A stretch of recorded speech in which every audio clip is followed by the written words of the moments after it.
Bonjour à vous.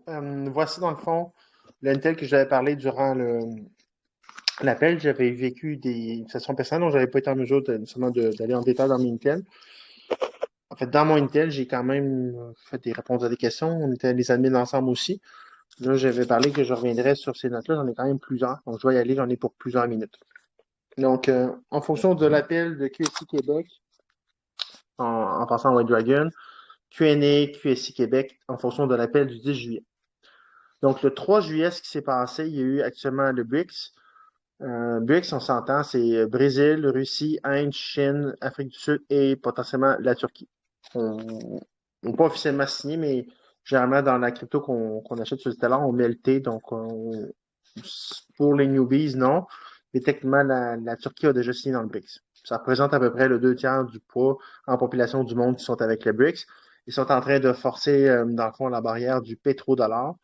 Et il y a une rencontre avec le BRICS qui s'en vient bientôt, dans le fond, euh, au niveau du 15 août 2023, sur comment, dans le fond, amener une monnaie digitale.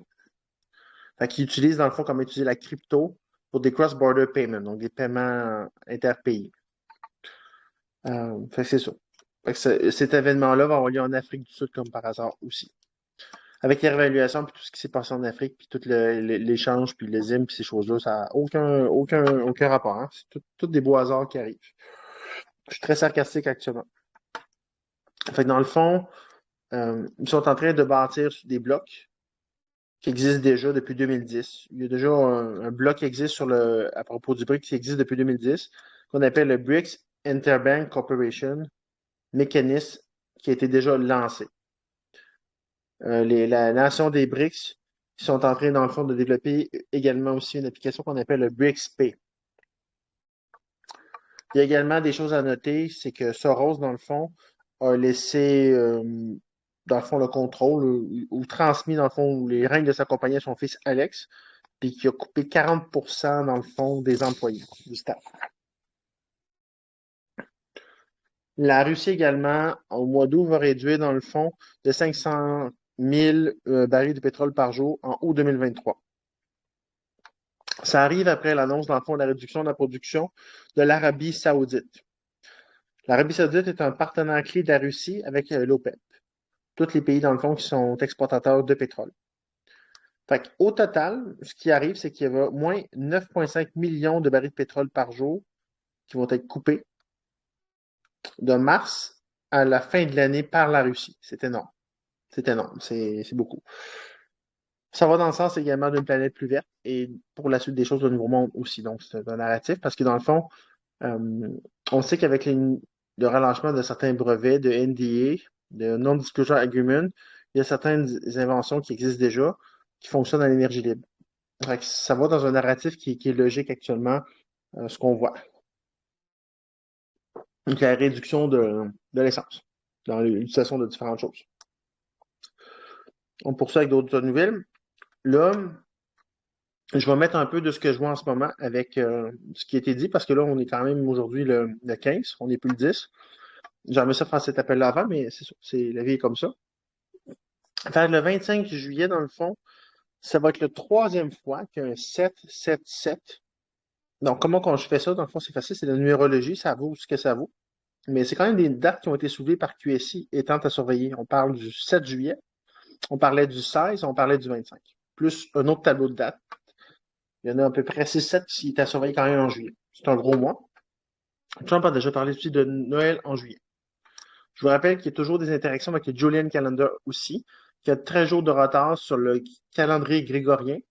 Il y a le calendrier lunaire. Fait que tout ça joue tout le temps. Et à date, de ce que j'en sais, de ce que j'observe, les White Hats mixent toujours un peu de tout. Certaines de nos dates reliées à des événements, je regarde toujours plus des événements, semblent dans le calendrier grégorien, parfois dans le Julian, et des fois, c'est dur à suivre. Parce qu'on ne sait jamais vraiment à quoi réfère une date ou un événement, dans quel calendrier.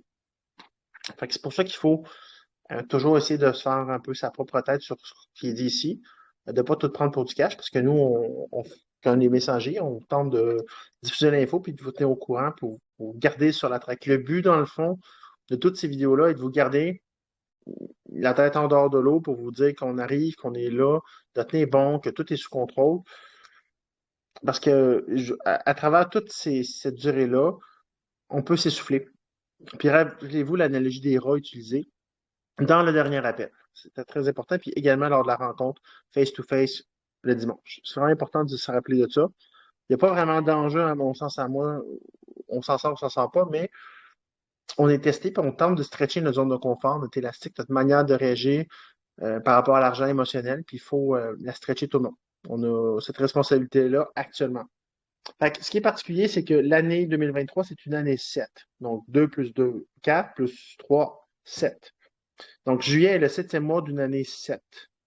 En juillet, il y a eu le 7, juillet qui fait 7, 7, 7. Donc un premier 3 fois 7. Le 16 qui, dans le fond, dimanche demain, va être le deuxième. Et le 25 est le troisième. J'ai déjà fait une analogie par rapport à Monsieur Poole, parce que Monsieur Poole, dans le fond, pour moi, David Schwartz, il n'y a pas de preuve là-dessus, c'est une intuition. On s'en finit par se révéler, mais Monsieur Poole a fait plusieurs pauses par le passé. Il est suivi par plusieurs personnes. Il y avait même à un moment donné une petite chaîne Telegram. Et il a souvent fait une analogie à un pause qu'on appelle 1, 2, 3 et go. Est-ce que ça correspond aux 3 fois 7, 7, 7, 7 dans le mois de juillet dans l'année 2007, dans l'année 7? Peut-être. Surtout que c'est une date qui est encerclée en même temps. En fonction de certains SEO qui sont pas arrivés, ça semble tôt. Fait que c'est pas loin d'être une garantie, mais c'est du moins intéressant à soulever et à observer. Quoi d'autre? Ouais, c'est ça. C'est quand Julian Calendar aussi, le 16 juillet représente techniquement le 3 juillet. Le 3 juillet, c'est la veille le 4 juillet où c'est la fête de l'indépendance américaine. Puis c'est un dimanche soir. L'école est finie. Il y a beaucoup de congés. Donc, c'est intéressant à soulever. Il reste cependant d'autres ICO arrivés, donc à suivre. Moi, j'ai plus le 25 d'encercler actuellement, mais c'est sûr que quand on regarde les événements qui nous amènent dans le fond au mois d'août, avec le 15 pour la rencontre du BRICS, est-ce que ça peut vraiment se faire avant?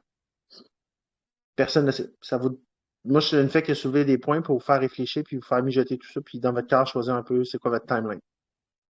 Il y a également, du côté de QSI, on vient de finir une formation qui a permis, dans le fond, et je félicite d'ailleurs, personnellement, j'ai pas encore, tout le monde le sait, là, j'en ai parlé plusieurs fois, mais je l'ai pas fait sur un post officiel que j'aurais voulu faire. Ça a fini par me passer par la tête, mais je voulais vraiment féliciter de vive voix José et François pour avoir passé au travers leur formation d'admin avec succès, à travers la formation de Charlie, dans laquelle j'ai été co-instructeur. Là, on amorce la formation Delta, qui est le 29 juillet jusqu'au 6 septembre. Je vous rappelle que de mémoire, le 6 septembre, je vais venir aller vérifier un peu. On va regarder pendant que je vous parle. Je vais dire n'importe quoi. J'y vais. En principe, la fête du travail est le 7. Ce que je vais vérifier pendant que je vous parle. Je vais vous dire ce que ça veut dire. Je sais pas, je sais pas, je sais pas. Non, la fête du travail est officiellement le 4. Intéressant. Mais la formation de QSI finit le 6 septembre. Fait qu'il y a comme un rush à l'intérieur des QSI pour former des admins, les préparer, les entraîner, puis préparer les admins actuels à certaines formations, dont le vidéo que j'ai fait sur le MTGOX et autres. Là, on a une grosse formation sur le SEP, le SEP, qui est plusieurs protocoles sur le Stellar qui semblent arriver bientôt, qui va mettre en place plein de choses qui pourraient permettre le PBFT qu'on a déjà parlé dans d'autres appels précédents. Fait que je sens qu'à l'intérieur, il y a comme un rush. Je sens qu'il y a un agenda qu'on peut pas nous dire, mais qui nous amène à quelque chose, qui nous prépare à quelque chose. Fait que je sens qu'on approche d'une manière ou d'une autre. Fait que c'est important de saisir que l'année 2023, c'est un Galactic Year. Le 25 juillet pour les Mayas, c'était une date aussi qui était date out of time. Puis ça, c'est basé selon Jason Q. Jason Q, c'est quand même quelqu'un qui a beaucoup de connaissances puis qui est connecté à QSI. Il est souvent sur les weekly calls le mercredi avec Emily. Puis c'est une date qui est pas dans le temps, qui est comme un trou dans le temps pour les Mayas. Puis en plus, le 25 juillet, c'est aussi connu comme une date où il y a pas de semaine, il n'y a pas de lune, il n'y a pas de début, il n'y a pas de fin. Donc, dans plusieurs civilisations, c'est une date particulière. Puis c'est quand même pas rien. C'est la troisième fois, ça va être un 7, 7, 7, dans un mois 7, dans une année 7. Je ne sais pas ce qui va se passer, mais c'est quand même significatif. Là, je ne suis même pas allé voir s'il y a une lune, ou une nouvelle lune, ou une pleine lune. Ce serait intéressant de voir le calendrier lunaire. S'il n'y a pas de quoi qui converge avec ça, ce serait encore plus puissant. En tout cas, c'est un Galactic Freedom Day. C'est Freeing of Debt, Universal Forgiveness, Art of Peace and Time of Peace. Ça pourrait du moins être un Kickstarter pour quelque chose. Un compte à rebours, quelque chose. Je continue. SEP 40. C'est un protocole sur Stellar. Dans le fond, la Stellar, la SDF, la Stellar Development Foundation, vous pouvez aller lire des détails là-dessus sur la stellar.org. Le SCP-40, dans le fond, c'est un protocole qui est en lien avec Oracle. Oracle, dernièrement, on a eu un ICO de ça, donc un groupe fonds. Il est assez important. Puis il y a un Consumer Interface. Donc, le SCP, si on le définit, c'est Stellar Ecosystem Proposal. Il y en a plusieurs. Dans les 40, c'est un des derniers. Puis actuellement, c'est un draft proposal, track standard, status. Il est actuellement en cours de venue. Pourquoi j'en parle aujourd'hui? Puis je vais en faire probablement plus de détails parce que j'ai étudié beaucoup les protocoles de SAP dans mon prochain devoir. Fait que je ferai un peu une vidéo à la MTGOX plus tard, peut-être dans le cours de la semaine prochaine. Mais cet événement-là, dans le fond, dans l'appel des midi de cette semaine, le SCP-40 est important parce qu'il l'amène, il active Bretton Woods 3 dans son protocole. C'est écrit noir sur blanc. Et Bretton Woods 3, c'est la réévaluation, c'est ce qui est nécessaire. Lors de la réévaluation, c'est ce qui va faire prendre de la valeur à vos assets. Pas de réévaluation, pas de valeur. Vous suivez? Il faut qu'il y ait de la réévaluation et ça prend ce protocole-là. Et après ce protocole-là et l'activation de Bretton Woods 3, on peut commencer à parler de PBFT, qui est la shutdown partie de l'Internet qui est liée à Odin et au crash de Bitcoin et etc. OK? Actuellement, ce qu'on peut dire, c'est que le pendulum qui est relié dans le fond au flip de l'Ethereum et de différents bridges qui amènent certains assets et blockchains sur le Stellar est en train de suivre, dans le fond, tout ce qui se passe sur le Stellar Oracle. Elon Musk également aussi, avec Starlink, a adopté, dans le fond, Starlink adopted by Aussie Telcom Telstra. C'est une compagnie australienne, dans le fond. Puis ces satellites-là sont en Low Earth Orbit. LEO, Low Earth Orbit. Il y a une préparation dans le fond de Starlink également. Puis on s'entend que ces satellites-là, ils propulsent Starlink, puis ils protègent aussi tout le QFS avec le data qui est database qui est pas sur la planète, mais qui est en orbite. Donc, comme je parlais tantôt, difficile à hacker. Euh, le 28 juin, il s'est passé quelque chose. Il y a eu, dans le fond, le blockchain, dans le fond, il peut répondre à différents défis qui arrivent, qui est proposé à travers l'intelligence artificielle. Il y a trois domaines, dans le fond, où le blockchain et l'intelligence artificielle vont se croiser dans le futur, ou se croisent déjà. Dans le premier domaine, c'est la vérification de l'identité. Le deuxième, c'est la confidentialité et la propriété de données. Trois, le risque de centralisation. L'intelligence artificielle, dans le fond, il faut retenir une chose, c'est qu'elle n'est pas négative. Ça va? Ça dépend de quelle main elle se retrouve. Ça serait vraiment entre les mains de l'agenda 2030 et on sait tout un peu c'est quoi l'agenda 2030 et on suivrait ces étapes. Il y aurait de quoi paniquer, mais il faut comprendre que l'Alliance, les White Hats, ont également un agenda par rapport à l'intelligence artificielle pour libérer l'humanité de certaines tâches et maximiser notre production pour nous permettre de faire ce qu'on aime et faire des projets humanitaires. Et redistribuer la richesse pour que même s'il y a moins de travail, puis des travails qui sont perdus à travers l'intelligence artificielle, qu'on ait quand même de l'argent et qu'on puisse mener notre vie à bien. Donc, c'est toujours comme le phénomène de l'inversion. Je vous comparais ça à un verre d'eau et un verre de vinaigre. En apparence, ça se ressemble, mais là, ce qu'on s'approche, c'est pas du tout pareil, c'est pas la même odeur non plus. C'est sûr que ce soit la crypto-monnaie, c'est sûr qu'on se réfère au Bitcoin et à l'Ethereum. Oui, c'est pas bon, mais si on parle des ISO 22 puis de tout le QFS, c'est relié à ça. Si on parle de satellites puis d'Internet puis de technologie, ben, c'est positif comparativement à la 5G. Si on parle d'intelligence artificielle qui va libérer, dans le fond, des jobs qui sont de l'esclavagisme pour l'être humain, puis on le libère, c'est positif. Fait que l'intelligence artificielle réduit, dans le fond, les barrières à la création de contenu. Ça le facilite.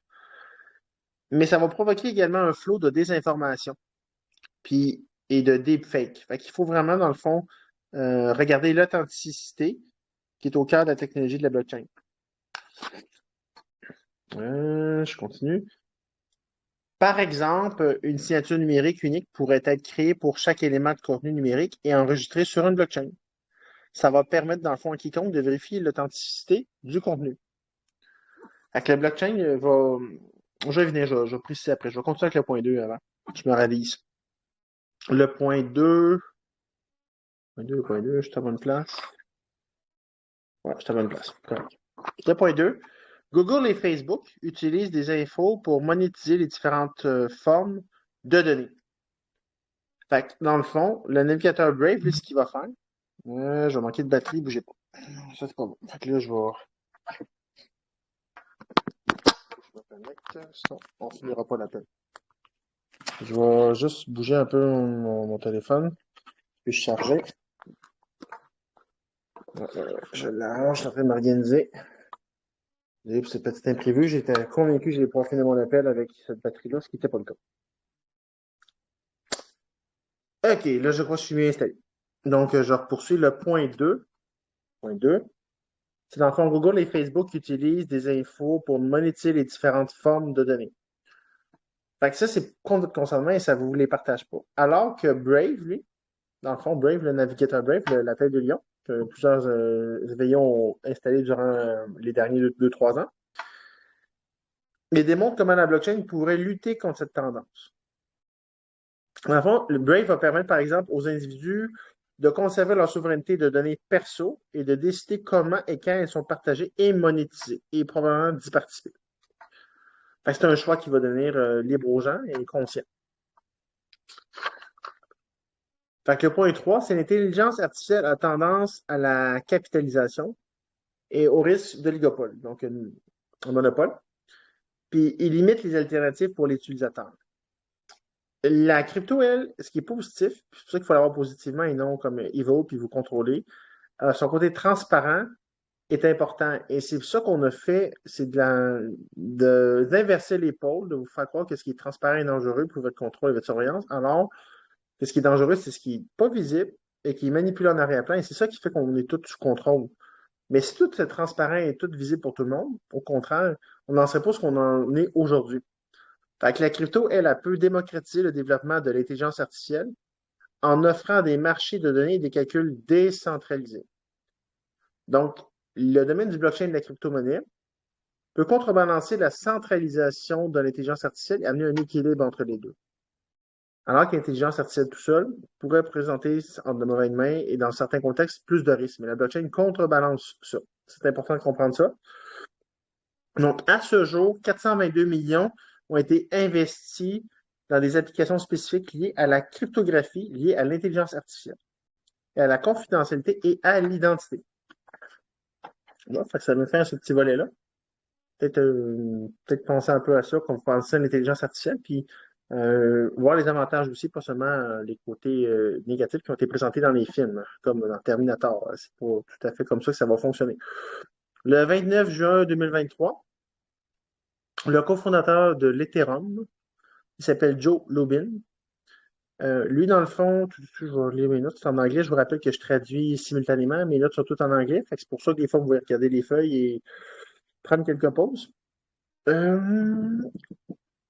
Ici, j'écris la CFTC. Donc, la CFTC, c'est la Commodities and Futures Trading Commission. Eux autres, ce qu'ils font, cette commission-là, c'est qu'ils voient, dans le fond, l'Ethereum comme une commodité. Fait que ça, on accorde, dans le fond, according to CFTC, Chairman, il s'appelle Rustin Benham, B-E-N-H-A-M. Lui, dans le fond, il dit, celui de la CFTC, Rustin Benham, il dit que l'Ethereum, le Bitcoin et le USDT, qui est le Tether, ils devraient être gouvernés sous la gouvernance de la CFTC, comme des commodités, tous les trois.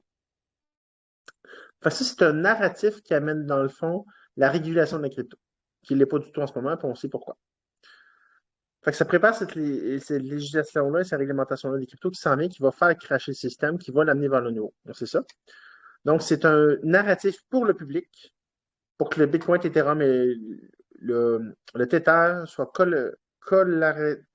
voyons, utilisé comme collatéral puis soit mis dans le système. OK, il y a un terme anglais pour ça, donc je n'arrive pas à vous prononcer sur le coup. Le 16 février 2023, il y a eu, là, on change un peu de domaine, là. J'ai comme fermé la parenthèse sur l'autre sujet. Je switch beaucoup de sujets, il y a beaucoup de sujets à couvrir. Donc, Privacy Focus Genesis Chain Co-founder. OK. Propose Plan to reduce Ethereum dependency for. OK. Ouais, ouais, ouais. Un peu plus technique tout ça.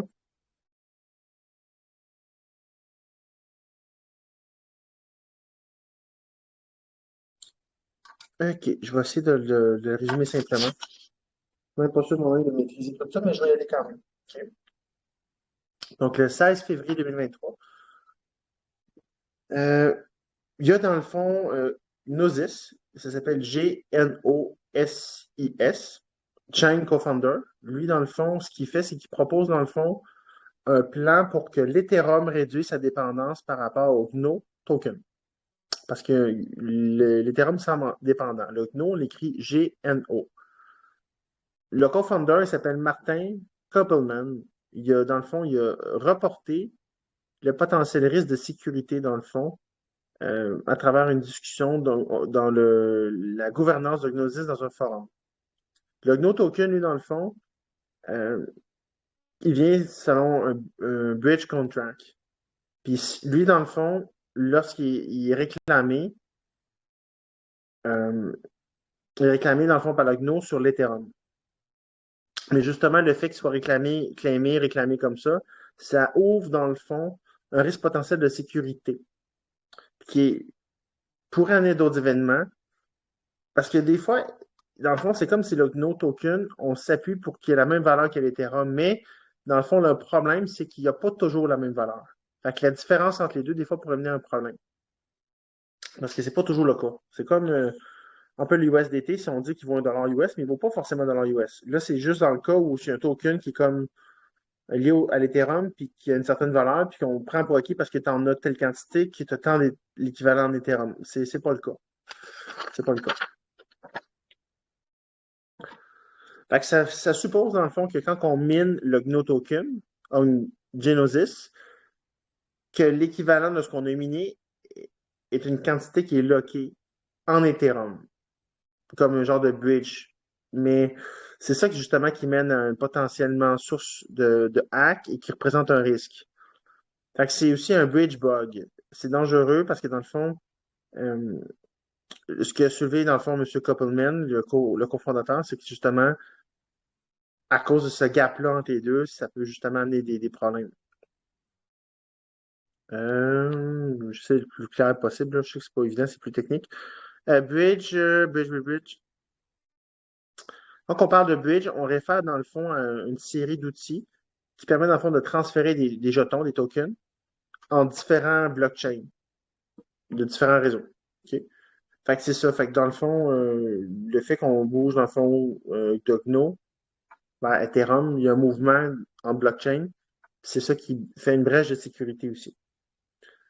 Fait que ces points-là qui sont de faiblesse-là, dans le fond, peuvent amener potentiellement, dans le fond, 2 milliards de tokens à se faire voler.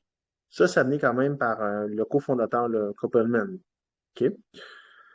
Euh, mais on s'entend que dans le fond, les White Hats ont une équipe de cyber security qui acte les comptes des bad actors, les Black Hats, puis qui, c'est le job de, fond, de siphonner les fonds de l'Ethereum avec toutes les mises à jour qui se font, puis sur le Bitcoin aussi. Et ils amènent dans le fond tout cet argent-là vers le Stellar. C'est vraiment une convergence vers le Stellar tout le temps. Le Stellar, c'est le bridge, dans le fond, de tout le système financier au complet. Puis tous les ISO windows ont un wrapped asset qui sont bridgés sur le Stellar. Fait que tout converge. Il y a une seule chose qui est sûre, tout converge vers le Stellar.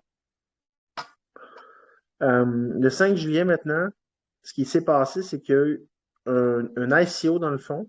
Il y en a trois à venir. Là, pendant que je vous parle, le deuxième a eu lieu, puis il est déjà complété, mais à l'époque de mes notes, il y en avait seulement un. Fait que c'est le Ethereum Bridge Asset qui va supporter, dans le fond, le Ethereum Pathfinder Upgrade. Fait qu'il en resterait un sur des trois à faire. C'est important parce que, dans le fond, toutes les ICO actuellement qui sont en train de continuer à aller à un rythme effréné, c'est des assets importants pour supporter le FIP. Et on parle d'environ encore 1 à 2 mois d'ICO pour réveil du porté. Fait que c'est ça. Fait que rapidement, on est déjà quand même à peu près à la mi-juillet. Fait que ça peut nous mener facilement à la mi-août. Fait que c'est pour ça que il y a un bémol déjà sur le 25, même si c'est une date importante en fonction de toute la numérologie que je vous parlais tantôt. Il y a quand même des nuances, je ne mettrai pas ma maison là-dessus quand même parce que on ne sait pas réellement quand même. Mais ce qu'on peut remarquer, c'est qu'il y a des faits qui se passent, il y a des événements, qu'on peut s'amuser à les connecter ensemble pour justement mieux se préparer à ce qui s'en vient. Puis le fait de rester justement en mode furtif puis vigilant, sans arrêter notre vie en parallèle, je trouve que ça nous permet de mieux nous préparer. Personnellement, c'est ça que je fais, c'est pour ça que je suis ici, c'est pour ça que je fais toutes ces vidéos-là. Il y a aussi ce qui s'est passé, dans le fond, il y a le SHAPS, Bank of England, qui a migré de manière avec succès dans les normes ISO 22. Fait que ça, c'est important, ça s'est passé le 19 juin, mais on a eu la nouvelle dans le courant de cette semaine que c'est vraiment confirmé. Ça s'est sûrement fait dans les délais faits, mais nous, on a eu la confirmation après coup seulement la semaine passée. Il y a également la HSBC qui est une banque importante avec la Chase et la Wells Fargo pour la réévaluation et tout ce qui s'en vient avec les rendez-vous, qui a testé avec sa data security, dans le fond, tout ce qui était en lien avec le quantum computing. Le 6 juillet, la chaîne lance également un nouveau système d'exploitation open source, dans le fond, qui vise, dans le fond, à réduire sa dépendance avec l'étranger. C'est important, ça aussi. Il y a également un autre événement en route qui s'en vient en septembre, le 26 et au 28 septembre 2023. Ça s'appelle le Stellar Méridien. C'est en lien avec tout ce Stellar.g, puis c'est vraiment une nouvelle importante parce que dans le fond, tout ce qu'on regarde comme date est lié à la roadmap du Stellar. Quand le Stellar est prêt, on va y aller. Puis il y a un invité de marque qui va être là, qui est un speaker principal, mais c'est le fondateur, c'est Jet McCaleb. On parle souvent. Il y a également la DBS Bank, dans le fond, qui va lancer son Digital Yuan. Donc, le Yuan, c'est la monnaie digitale qui est désignée, dans le fond, pour les CBDC Payments, pour les paiements sur la CBDC, Central Bank Digital Currency. Je vous rappelle que les CBDC, c'est un narratif pour les newbies, pour qu'il y ait des références. Lorsque le système a planté, il faut que les noms sécurisent à un certain degré les gens qui vont voir les choses arriver, puis qu'il y ait un narratif qui reconnaisse. Donc, c'est pas parce qu'on utilise Central Bank Digital Currency que c'est les banques centrales qui sont là. Les banques centrales ne sont plus là. Ils sont en train d'écloser à l'intérieur avec Basel III, Bretton Woods III, toutes les mises à jour financières qui sont faites avec les différents dominos, les cartes qui ont été retirées par les White Hats dans les dernières années. Fait que les smart contracts sont en train justement de siphonner leur fonds, puis de tout automatiser, puis ils peuvent plus se faire de cotes sur nous. Parce que les transactions se font en temps réel et de manière rapide et sans frais. Fait que ça, c'est vraiment en train de tuer leur source d'argent. Et ils ne sont plus financés. Puis on sait qu'ils ont de la misère avec d'autres industries actuellement qui ont été arrêtées dans les tutelles et tout. Fait qu'ils n'ont plus vraiment beaucoup accès à des sources d'argent comme avant. La Fed a été contrôlée aussi par les White Hats. Bref, il y a plusieurs sources de revenus qui sont retirées petit à petit, dont entre autres également avec le Libor qui est passé au SOFR récemment, puis la Fed Nord qui vient de rentrer. Fait qu'il y a une série d'événements comme ça qui démontrent que leur tapis leur glisse de plus en plus en dessous du pied, puis qu'on s'en va vraiment vers une fin de partie d'échec, très certainement, qui est à notre faveur toujours. La HSBC teste actuellement la distribution de clés quantiques également aussi, qu'on appelle QKD. Fait que c'est deux parties. Dans le fond, comment ils testent ça? Ouais. OK. Ce que je veux préciser avant d'aller plus loin, c'est que le fait de tester ça aussi puis de favoriser cette chose-là, ça élimine le third party aussi. Fait que le third party, c'est la troisième partie qui interfère en deux parties et qui réduit la sécurité. Le fait de permettre d'avoir seulement deux parties qui transigent directement entre elles augmente la sécurité. Fait que dans le fond, pour tester dans le fond ces clés quantiques-là, et on parle de deux parties qui sont dans des endroits différents, qui peuvent partager des informations sécurisées sans que ce soit piraté et modifié.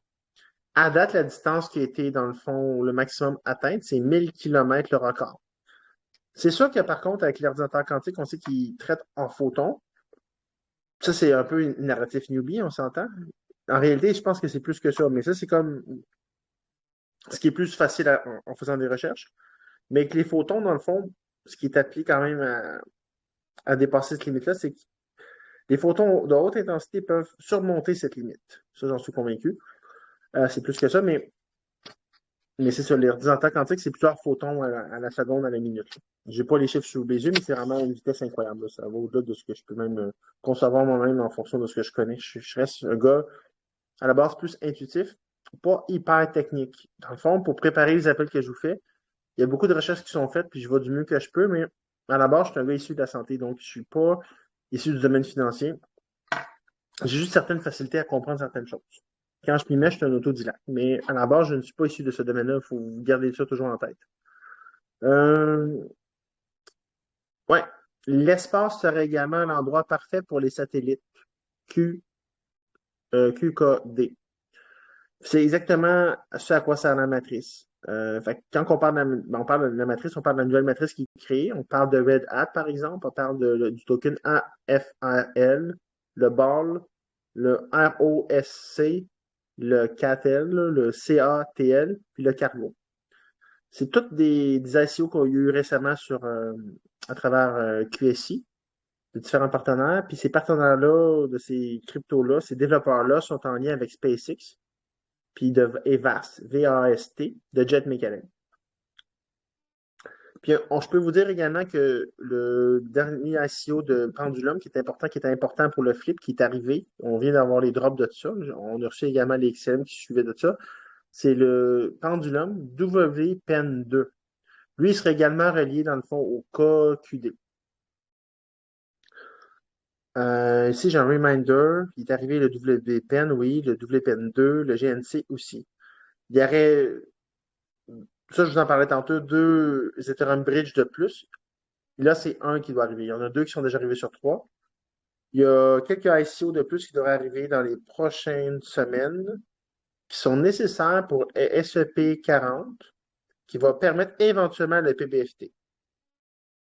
Fait que tous ceux qui disent dans le gourou Nord, Nord, Nord, ben, ils sont dans l'erreur. Ça prend le SCP-40 qui va activer Bretton Woods 3, puis il y a quelques assets qui doivent arriver encore avant de l'activer. Donc, l'autre, le troisième de l'Ethereum Bridge doit arriver. Il va supporter le flip, entre autres, de la mise à jour de Pathfinder. Fait qu'il faut vérifier, c'est Practical Byzantine Fault Tolerant, ce qui va crasher en partie l'Internet et permettre justement le flip avec le projet 10. Fait que c'est ce que je vous disais tantôt précédemment. Des fois, je me répète parce que je me rappelle de mes notes puis j'y retourne. Fait que là, c'est ça. Probably need 1 or 2 months. Beta testing, connecting smart contracts together. Donc, 1 ou 2 mois encore de bêta testing pour connecter tous les contrats intelligents ensemble. Mais on parle que ça, c'est la semaine avant le 10 juillet. Fait que si on fait 2 mois ou septembre. Le timeline de QSI a déjà été, en fait, mai, le 4 mai, le solstice d'été, et après ça, septembre. Septembre-octobre. C'était un autre timeline qu'on avait aussi. Fait que septembre reste très, très possible aussi. Et moi, je suis content de maintenir plus avant la rentrée, mais ça reste que quelqu'un irait dans l'autre sens avec septembre, puis il appuierait ses dires sur des données comme ça, puis je ne pourrais que l'écouter puis dire que c'est possible aussi. C'est ça la réalité aussi. KQD can be used as part of the future, OK, Quantum Network Architecture. Donc, le KQD va être utilisé dans le futur au niveau du Quantum Network pour l'architecture. Il va éliminer, dans le fond, les besoins du troisième party, puis il va justement permettre de détecter tout ce qui est interface, puis la distribution des clés. Il va, dans le fond, il va permettre, dans le fond, de tout ce qui est les téléphones actuellement, de devenir quantum, les anciens téléphones, de devenir quantum compliant. Donc, de se conformer aux normes quantiques. Fait que dans le fond, nos téléphones sont techniquement potentiellement hackés actuellement par les White Hats et upgradés à notre insu pour préparer le flip. Les White Hats sont en train de remplacer les anciens logiciels et hardware par des new hardware pour permettre, dans le fond, un pont vers le système financier, le système quantique en général. On s'entend que le système quantique, c'est pas juste au niveau financier, c'est au niveau santé, c'est éducation, c'est à multiples multiples dimensions. Fait que les ponts sont les bridges nous amènent en général dans tout ce qui est le système quantique au niveau de la technologie également. On change un peu de volet, là. La Chine a proposé d'expandre sa collaboration sur le Sovereign Digital Currency à travers la SCO. C'est la Shanghai Cooperation Organization, au niveau de ses membres et de toute sa nation. Donc ça, c'est intéressant parce que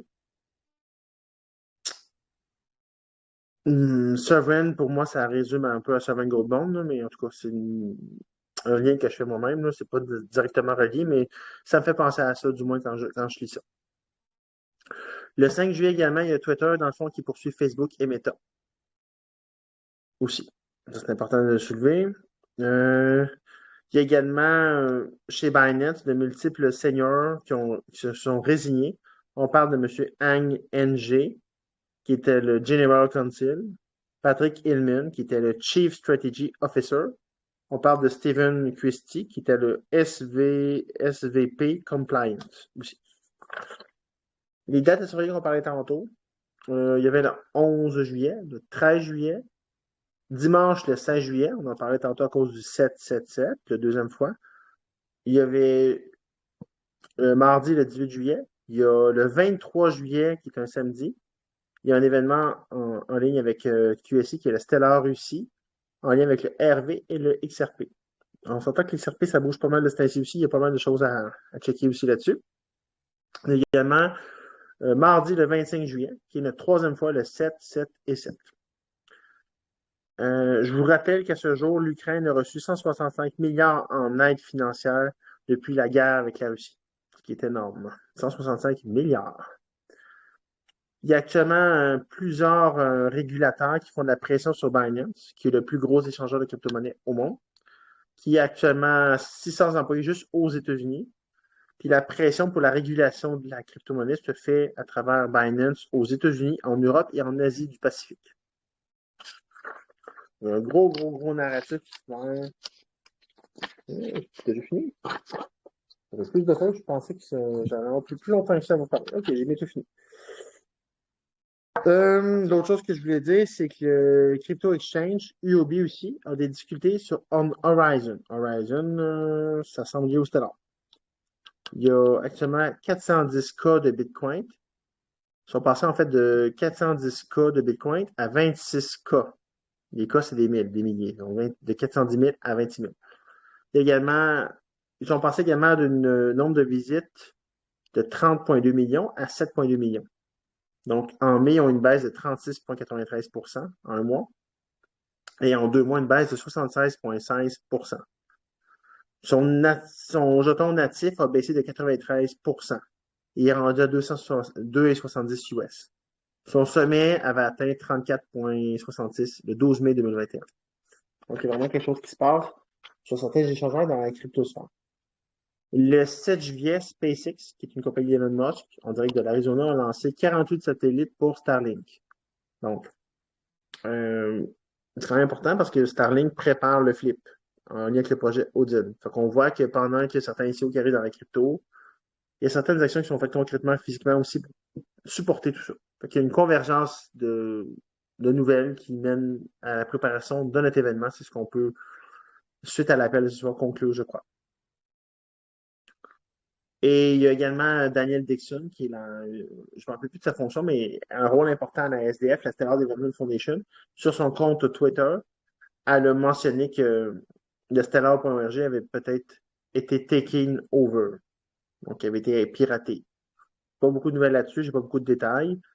Mais dites-vous que dès qu'il y a du piratage en ce moment, c'est plus souvent les white hats qui le font. C'est souvent pour aller chercher des trucs financiers ou faire des expositions. Fait que ça compléterait l'Intel. Il faudrait, dans le fond, écouter l'appel également aussi qui avait été déjà mis, qui était enregistré, parce que François et José et d'autres membres avaient déjà fait des commentaires intéressants. Mais il y avait des questions intéressantes des membres aussi.